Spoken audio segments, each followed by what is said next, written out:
Hello and welcome back to the Argyle Digital Marketing Leadership Forum. My name is Vicki Lynn Brunskill with Argyle. It's great to have everyone joining us today. A couple of notes before I turn things over to our esteemed speaker for this session. First, a quick reminder to stop by our sponsor's virtual booth at any time during today's event and for the following week. Our partner is committed to providing you with valuable content and a great overall experience today. At any time during today's event, you can visit that virtual booth from the main agenda page. Also, to ask questions throughout the session, simply type into the Q&A chat and we will address your questions at the end of the session. And now, without further delay, I'd like to introduce our speaker, Charmaine Adoran, Professor of Marketing and Director of the Digital Marketing Program at Bryant University. We are so excited to have Charmaine with us for a keynote presentation titled Think, Lead, Influence, Elevating Your Digital Marketing Strategy. Welcome, Charmaine. Over to you. Thank you so much, Vicki. All right, everyone. I'm excited to be here.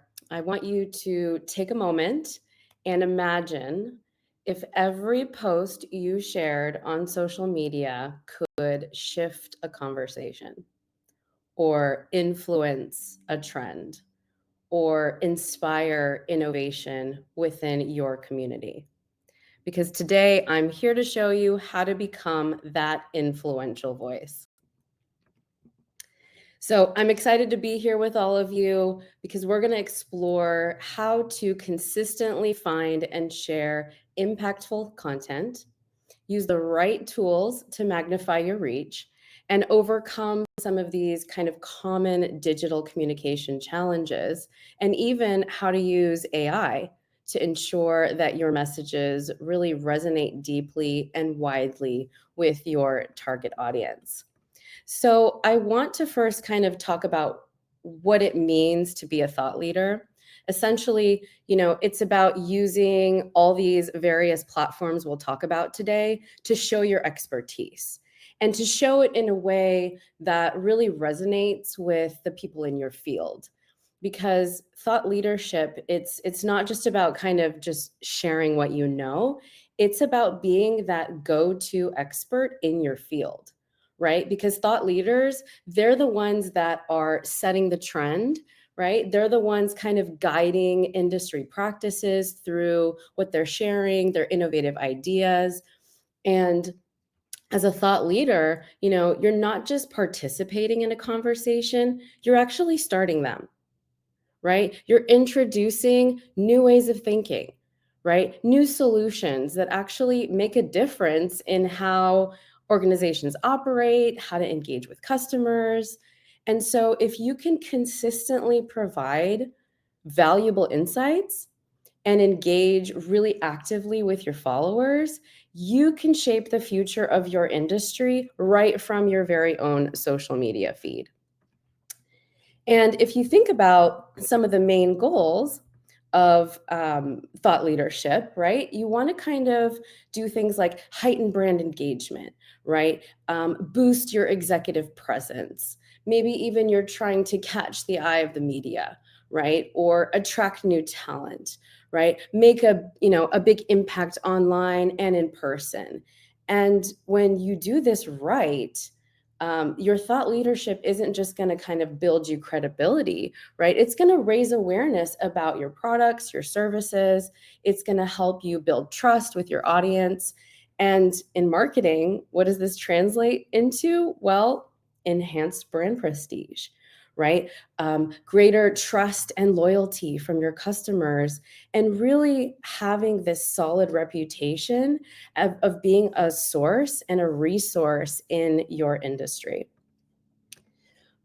And so, I kind of put together, you might be a thought leader if list, okay? So you might be a thought leader if you understand deeply and have deep expertise and knowledge, right? So maybe you have a really profound understanding of customer and user behavior, or you're really well versed in the latest digital methodologies, technical innovations impacting your field, and you use this expertise to kind of innovate and inspire, right? Maybe you're known for bringing fresh and innovative ideas to the table, and these ideas, they solve problems, or they foresee user needs, and kind of just drive the industry forward.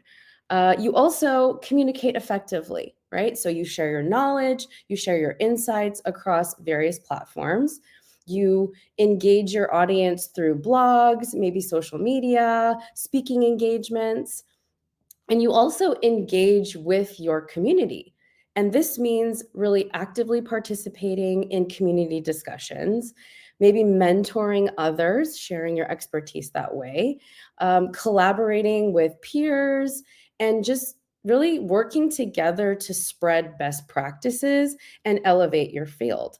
Another thing you might do if you're a thought leader is drive change, right? So you're sharing knowledge, you're influencing change in your industry by advocating for best practices, innovative solutions, anything that maybe enhances, say, user experiences. And you're actually passionate about the advancement of your field. So you're just not trying to get personal recognition. You're generally committed to advancing the field. And so you're pushing for ways to better enhance products, services, experiences. And ultimately, at the end of the day, you measure your and adapt your impact, right? So you're looking at the impact of your work, you're using data to refine your strategies and making sure that your content is actually delivering real value. So how can you carve out a spot for yourself as a thought leader? I wanted to give a couple steps of how to do that. It really all starts with this cornerstone of thought leadership, right? Building a really robust personal brand around your expertise. So you've got to start by identifying your niche. So you have to think to yourself, what is that unique perspective or experience that I bring to my field? And you've got to pin this down because it's really the foundation of your personal brand, and it helps you to set these clear goals for your online presence, right? Maybe your goal is to educate. Maybe it's to influence the industry standards, or maybe you're trying to drive innovation. Any one of these goals is going to help you kind of tailor your approach, and it's going to help you guide the content that you'll create and actually share. The next thing is to kind of develop these in-depth knowledge and to stay updated. So I think about the field of digital marketing, user experience, customer experience. It's always evolving. And so you've got to stay ahead and be what I call, a lifelong learner. That's what I feel like, a lifelong learner. So you're diving into the latest trends. You're diving into all the tools and figuring out how to use them, all these different techniques.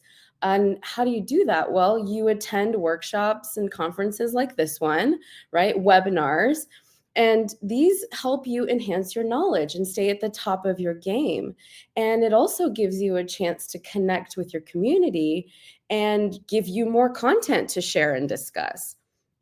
And that's kind of the next step is you've got to create this high quality, relevant content, right? So every piece of content that you produce, from a blog to videos to infographics, maybe even a podcast, should reflect what your deep expertise is. It's got to address your audience and their interests and also their challenges, right? And you want to keep this kind of variety to keep your audience engaged, but also to kind of broaden your own reach and your own appeal.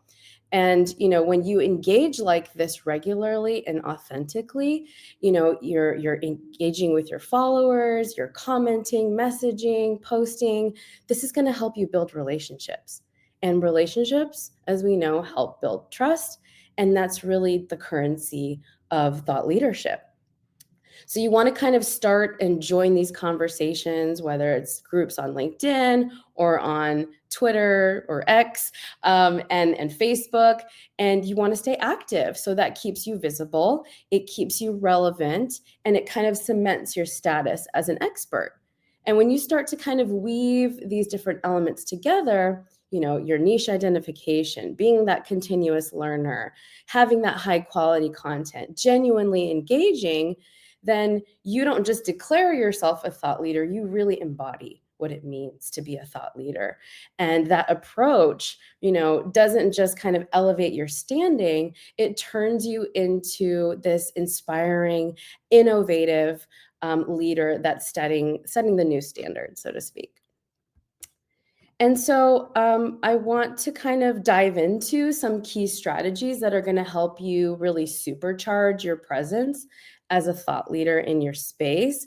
So we have to think about the right platforms, right? And we know it's all about being where your audience is, where they're hanging out. And for many of you in your field, LinkedIn is really a gold mine, right? It's professional, and it's a great network. But I don't want you to miss out on platforms even like Instagram, because you've got visual storytelling opportunities. You can build broader engagement.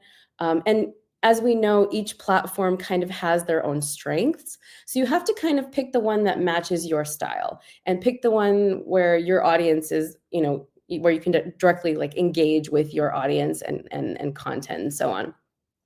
And then you want to collaborate with other thought leaders. And this is really a game-changing strategy. So working with your peers helps you boost that visibility and that credibility. I've found really great success in networking on LinkedIn, participating in conferences and joining groups. And really, I have found that every interaction counts, right? I try to engage with their content. I try to comment and share.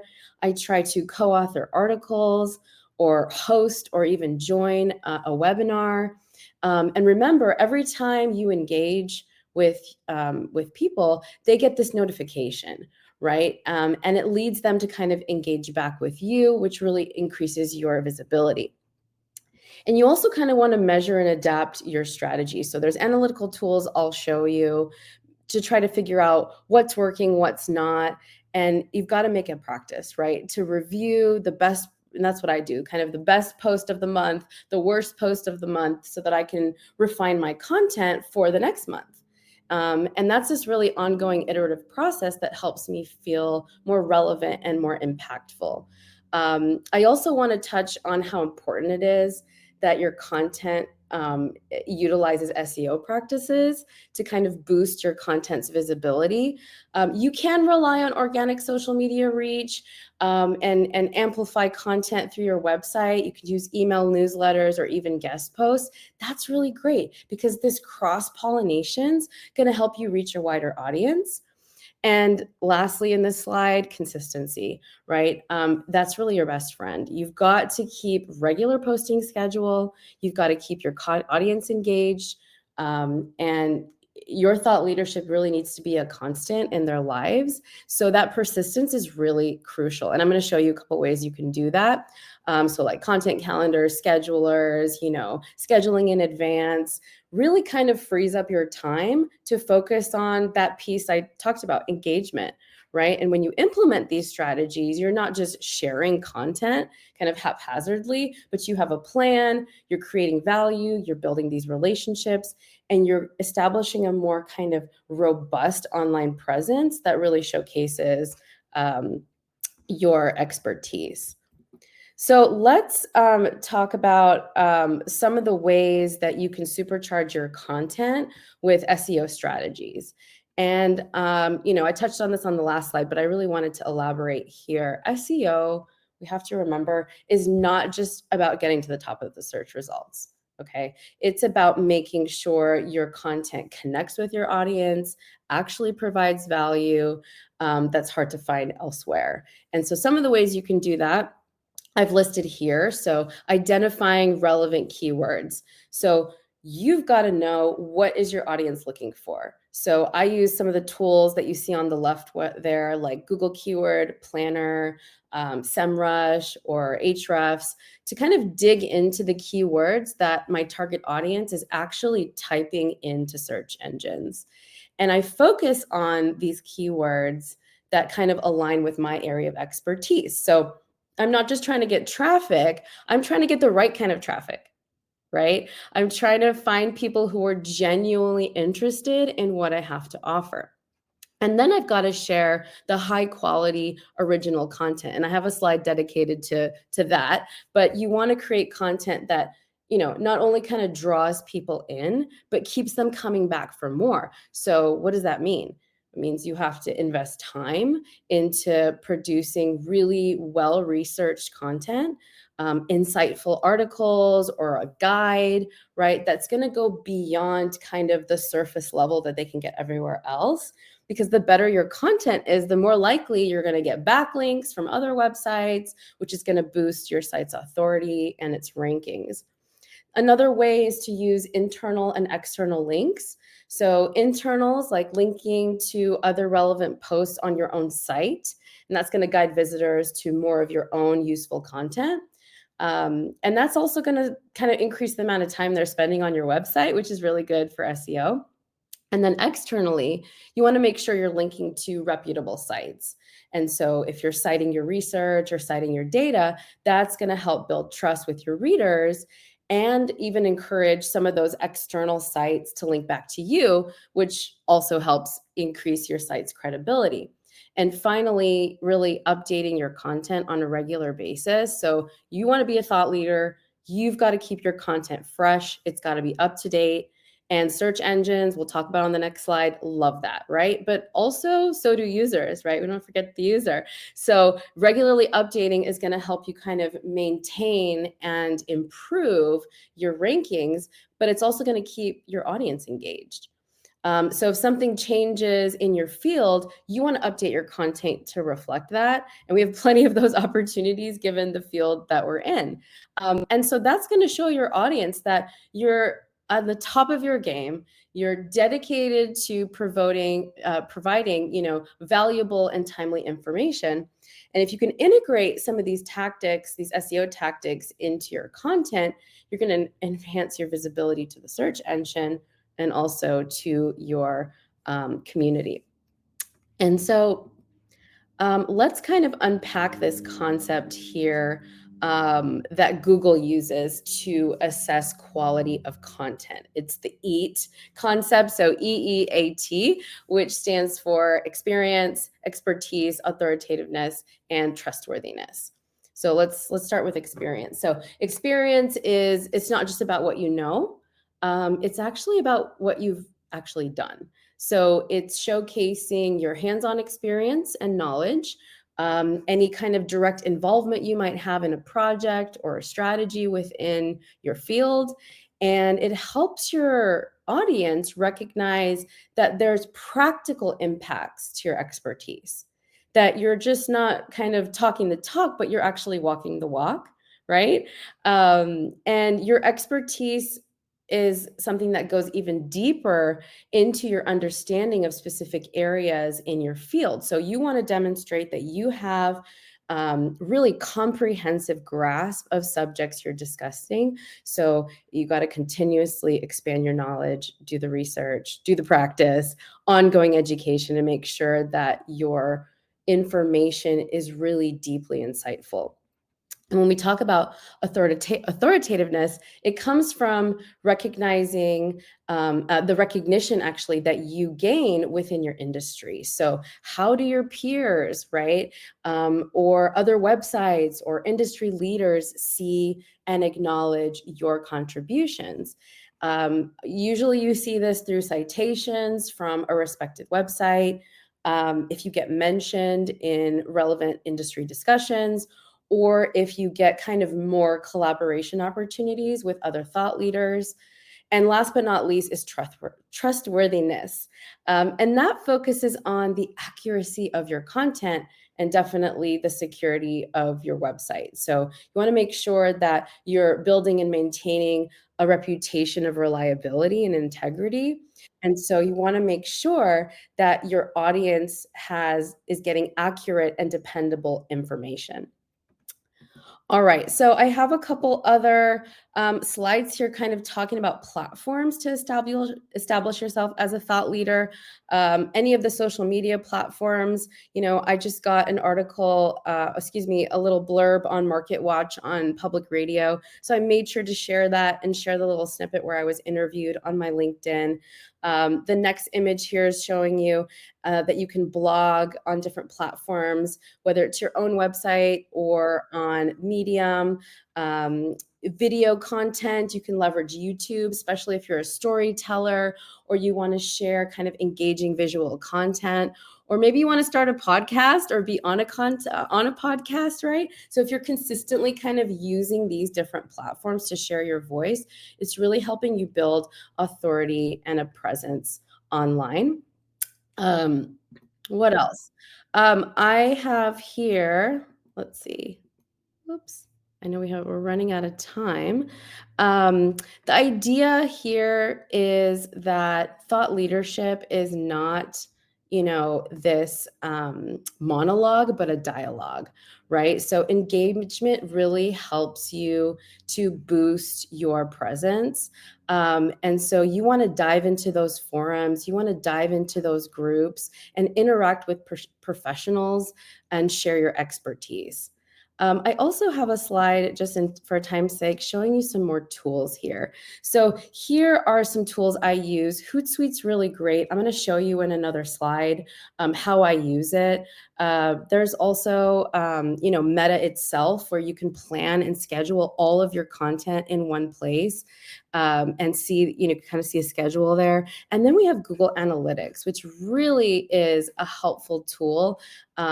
Of understanding your audience behavior. You can dial into how your content is performing. You can set up dashboards, see who's interacting with your content, who's actually driven to act based on your content. You can segment your audience and really understand how different parts of your content resonate with different demographics. If I show you on the next slide, this is how I use Hootsuite. It's kind of this one-stop shop for all my content. And what I use it for is not to schedule, which you could.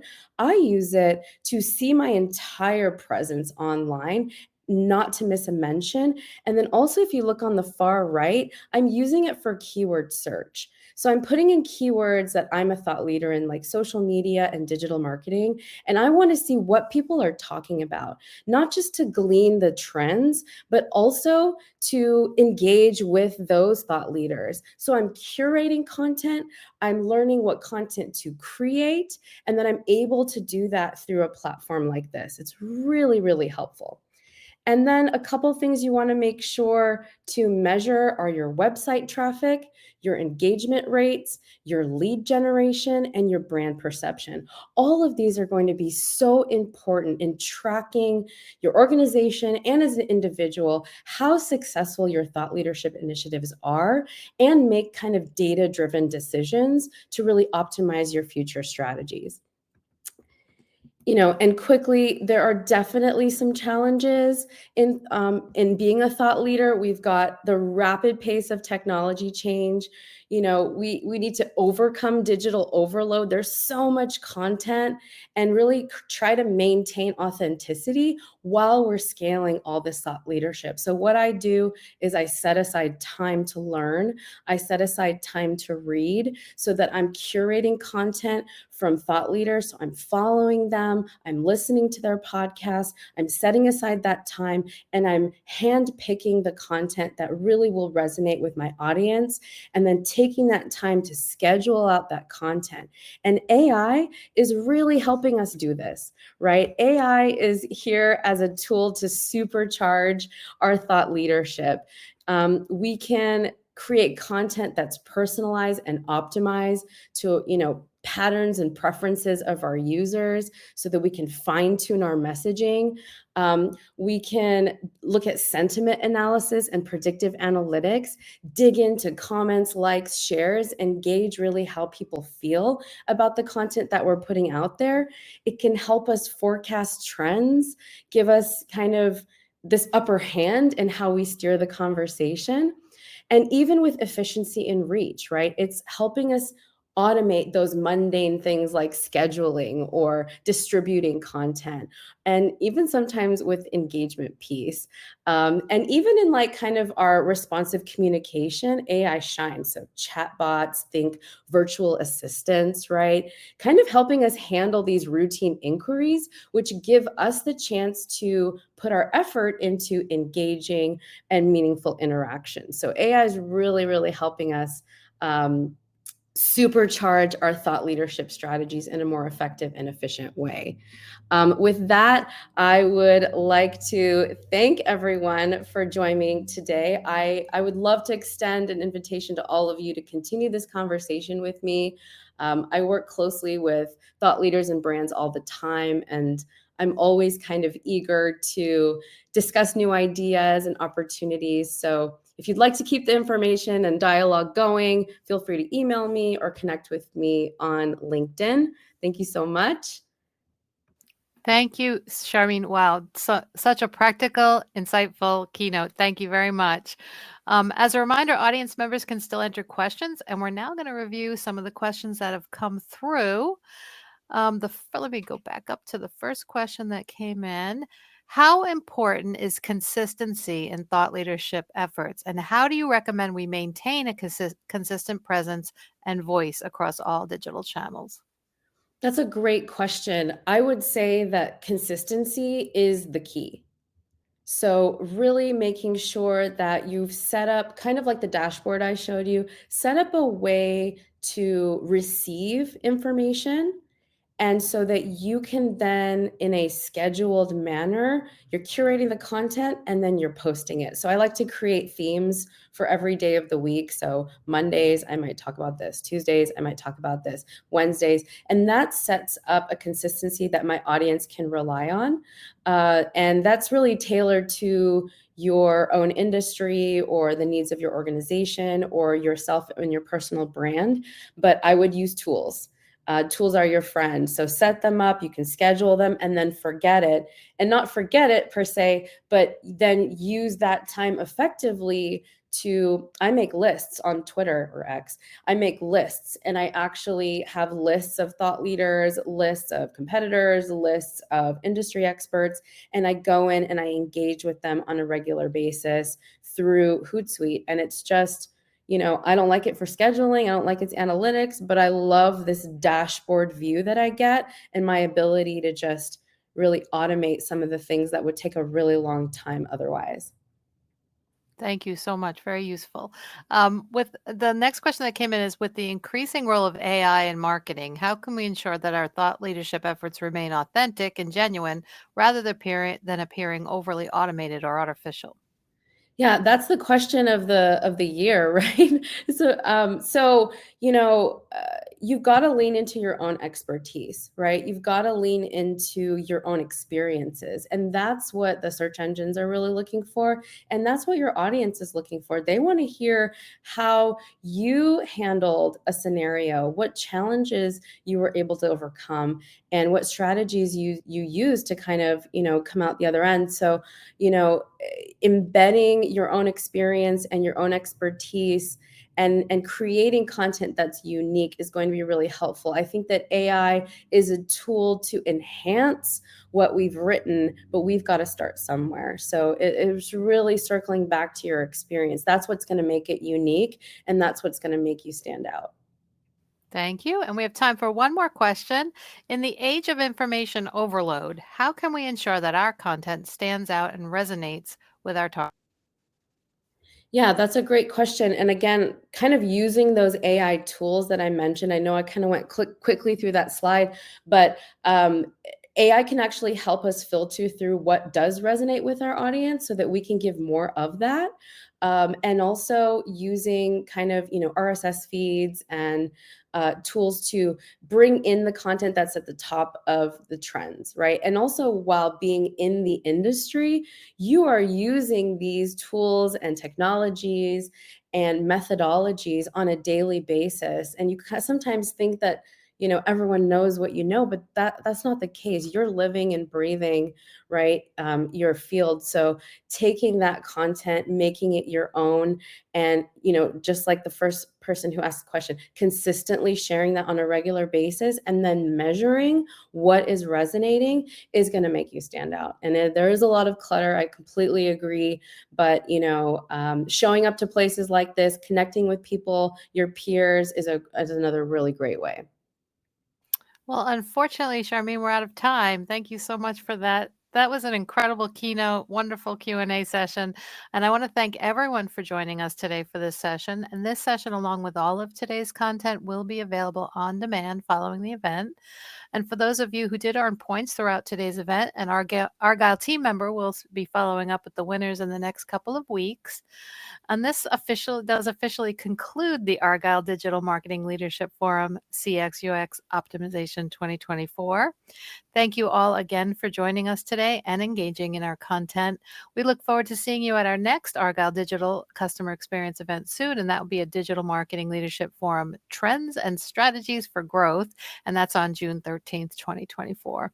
Thank you again, Charmaine, for a fabulous keynote, and everyone have a great rest of Thank you.